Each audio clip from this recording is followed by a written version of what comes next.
Hello, तुम्हा सर्वांचे स्वागत आहे माझ्या यूट्यूब चॅनलवर। आज आपण करणार आहोत गव्हाची शंकरपाळी। तर इथे 2 वाटी मी गव्हाचे पीठ घेतलेले आहे, अर्धा वाटी तूप, 1 वाटी साखर। मी छोट्या ग्लासात 1 दूध घेतलेलं आहे।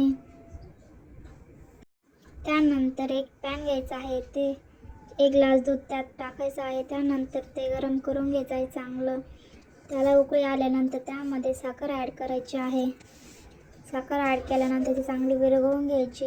त्यानंतर मग तुम्हाला जितकी गोड पाहिजे तितकीच तुम्ही साखर टाकू शकता। मी इथे मला जेवढी पाहिजे होती मी अर्धीच वाटी साखर टाकलेली आहे।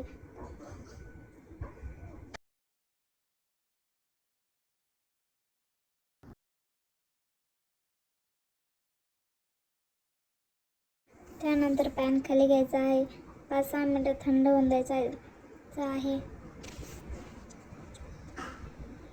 मग त्यामध्ये तूप ॲड करायचं आहे।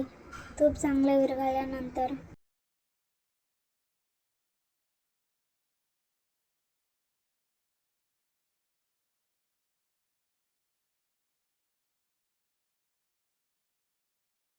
दोन वाटी इथे मी गव्हाचं पीठ घेतलेलं आहे।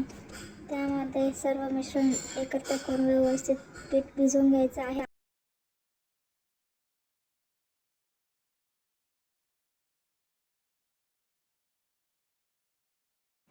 इथे मी 5-10 मिनिटं पीठ हे भिजवण्यासाठी ठेवत आहे। आपलं पीठ भिजल्यानंतर आपण परत ते चांगलं मळून घ्यायचं आहे।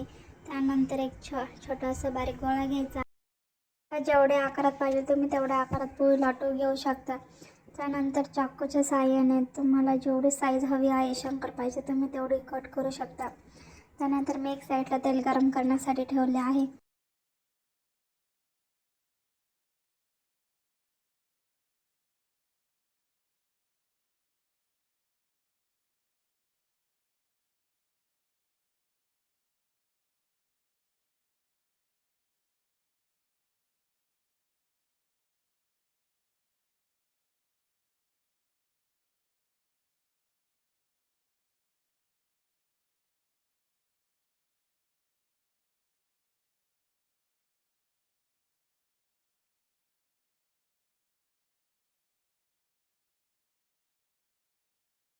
इथे तेल गरम झाले की नाही आपण बघूया।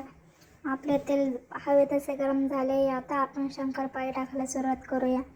एक एक शंकरपाळी सोडायची आहे। एकदम शंकरपाळी टाकायची नाही, त्याने काय होतं एकदम असं चिटकून जातं, व्यवस्थित शंकरपाळी होत नाही। त्यामुळे आपण इथे एक एक शंकरपाळी टाकून घ्यायची।